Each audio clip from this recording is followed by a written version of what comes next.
Micro, espacio de 15 minutos para el ralentizado de la perspectiva universal del desdoblamiento de los tiempos y la lógica global convergente, en base a los videos de Alejandra Casado en YouTube desde el ABC. Nosotros estamos desde las experiencias lineales, así que lo que tenemos que tomar para poder retornar a esa conciencia que es esférica es una alineación de los ejes. Y aquí es donde vamos a usar nuestro principal recurso: representaciones en el eje Y y en el eje X. Vamos a tomar estos dos ejes. Vamos a tomar al eje Y como el eje del ser original, la trayectoria de la esencia yéndose de viaje en un sueño muy profundo para encontrar el por qué es como es y por qué no es otra cosa. Y vamos a tomar al eje X como el eje de la experiencia, que se despliega dentro de ese sueño de la esencia. Es un viaje de la esencia que luego despliega un abanico de posibilidades. El desdoblamiento del tiempo es una especie de lupa. ¿Para qué usamos la lupa? Cuando queremos encontrar el fundamento de algo que es demasiado pequeño y lo queremos conocer más claro, más profundo. Le aplicamos una lupa que va a ampliar nuestra visión. Y las cosas que estaban juntitas las vemos separadas y las vemos claramente. Vamos a ver eso, cómo el desdoblamiento es ver separado lo que siempre estuvo todo junto. Vamos a ver nuestra existencia como por un lado, y el propósito por otro. Ese despliegue va a ser el despliegue del eje X, pero va a ser un despliegue virtual, porque la verdad es que todo está unido. Lo vamos a ver separado, simplemente para entenderlo mejor. Es por eso que la ley de desdoblamiento del tiempo lo que hace es corregir nuestra percepción. Bueno, tiene mucho acá, ¿no? La explicación esta de por qué el eje X y por qué el eje Y, ¿no? Y esa conciencia esférica. Ella habla de... Ahí en realidad venía, bueno, del audio anterior que habríamos que Garnier lo presenta como con círculos, y ella lo presenta desde los ejes de esa conciencia esférica.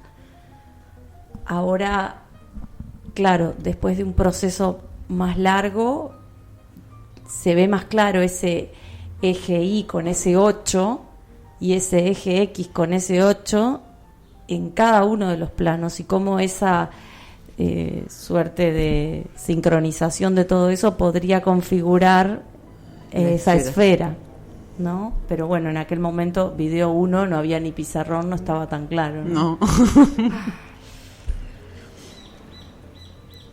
Y bueno, sí.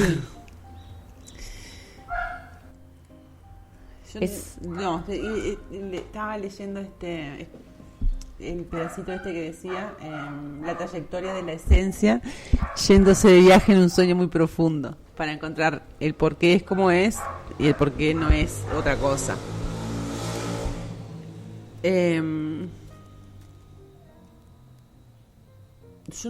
Lo de la esencia en realidad a mí me particularmente es como que o sea, es la nada, no es la esencia. Claro, en aquel momento era lo más aproximado, y hoy sabemos que... Sí, a mí, sí. Que es una forma de referirse a algo que, bueno, punto fundante, que no existe. Claro. Sí, porque a mí esencia me resuena como alma. Claro, en aquel momento, sí. Ahí están las cosas por las que abrimos este punto ahora, ¿no? En la observación. Esto de que se va a ir como en un sueño profundo es también lo mismo, porque en realidad no es un sueño, es una forma de expresión. Y esa especie de lupa para mí es lo más impactante, leerlo hoy así detenidamente, cuando dice que estaríamos encontrando el fundamento de algo que es muy pequeño. Fíjate la referencia que nosotros tenemos incluso al hacer derivación como del vacío, es como algo enorme, sí, que no entra acá dentro de este cuerpito. Y ella desde el principio dice que es algo pequeño, sí, tan pequeño que parece que está... Y ahí es la lupa, el recurso de la lógica, de la perspectiva, del desdoblamiento del tiempo, la que nos va a hacer ver eso esencialmente como es. Pero es algo sumamente pequeño. Eso me parece muy curioso, porque obviamente tiene su margen de error, no es un tema de tamaño esto, pero esa es aquella famosa frase de la parte está dentro del todo, pero el todo no puede estar adentro de la parte, o sea, y sí es a la vez, porque si es una parte del todo, ¿cómo puede estar el todo adentro de esa parte? Como algo que si uno lo relaciona con tamaño puede confundir. Pero son esos errores de lenguaje que en realidad no tiene nada que ver con el tamaño. Sí, a mí se me venía con esto de la lupa. También es como eso, ¿no? Desde la identidad uno se ve como, o se percibe como algo tan grande, tan enorme, tan importante dentro de un universo. Y en realidad, o sea, tenés que usar una lupa para verte. O sea que sos una partecitita, un puntitito, una posibilidad, no sé, lo que quieras, dentro de millones de puntitos más. Y ver las cosas que estaban juntas, verlas separadas, verlas claramente, sí. Dice. Ver las cosas que están juntas, separadas, verlas claramente, y ahí después dice la existencia por un lado y el propósito por otro, lo que nos va a crear la ilusión del eje lineal, del eje del tiempo, de esto de pasado y futuro, cuando en realidad está todo ocurriendo en el mismo instante y nadie puede ir a agarrar pasado o agarrar futuro, incluso desde la perspectiva que decimos que el futuro es veloz y el pasado es más lento. Vos fíjate qué curioso, porque el sexto observador del máximo futuro,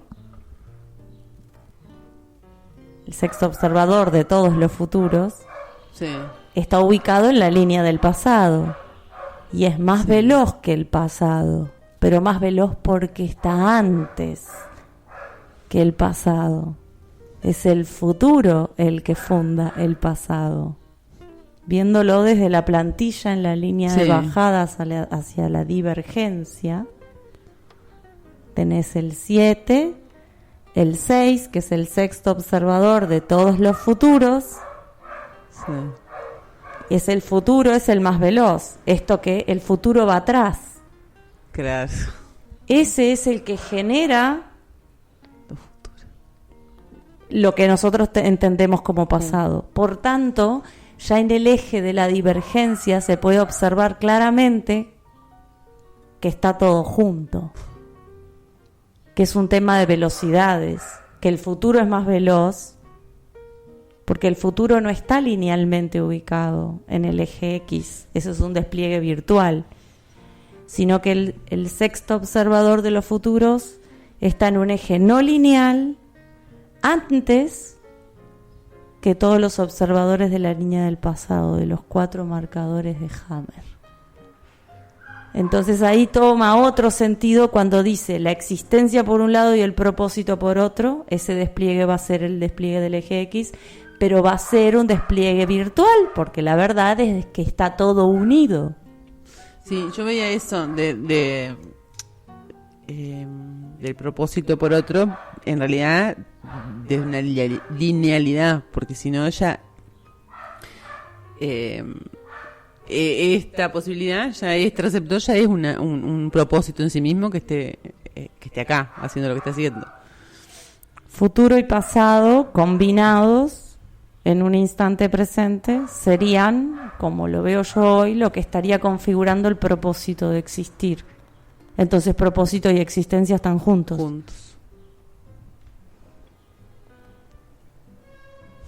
Entonces, en realidad coincidiría con esto de que nosotros vemos o percibimos que venimos del pasado y que vamos a un futuro, cuando en realidad es exactamente al revés. Claro. En un eje no lineal, venimos del sexto observador, para decir venimos, del sexto observador de todos los futuros, que abre la línea del pasado. Entonces el futuro está antes. Clink, clink, clink, clink, clink, clink. Y esto mirando la plantilla linealmente, Sí. Muy linealmente. Pero ahí está la base lógica, por eso, bueno, se dice que el futuro, si es más veloz no porque sea más veloz linealmente, es más veloz porque es un plano anterior a la línea de los marcadores del pasado. Entonces, Claro. ¿hacia dónde estaríamos yendo?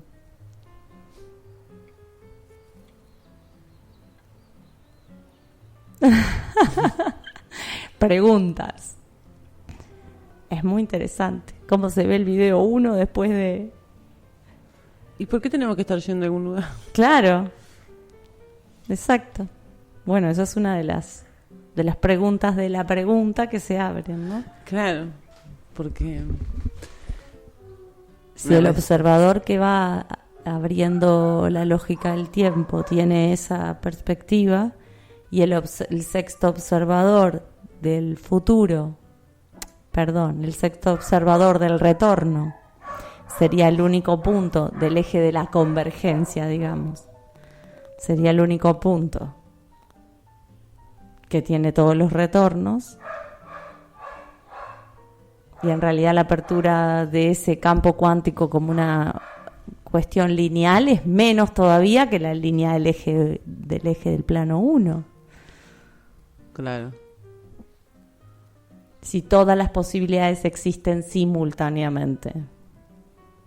Entonces, por lógica, cada futuro que se genera a partir de ese, y esto poniéndolo linealmente, sexto observador de todos los futuros, automáticamente está coexistiendo con su punto de retorno de sexto observador del retorno, que en realidad es el mismo punto para todos los futuros. Sí.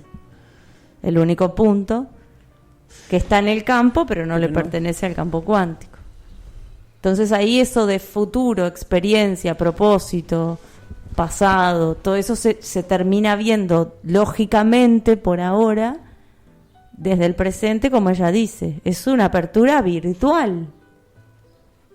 Claro, yo lo veo, o sea, eso, como que no, o sea, está todo en el mismo momento, o sea, está por decir pasado, presente, futuro, está todo en el mismo momento, no hay un lugar donde ir, o sea, no es que voy para allá o voy para acá.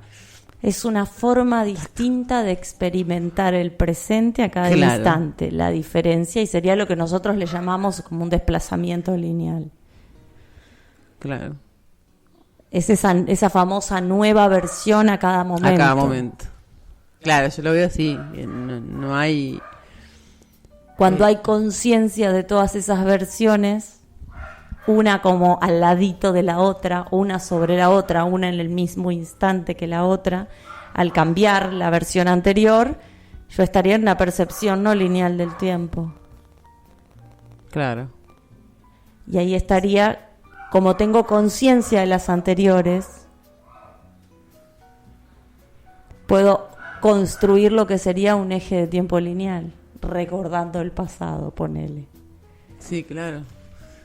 Porque tampoco es que el pasado no te sirva para nada. No, claro. Porque si no, no existía. Obvio.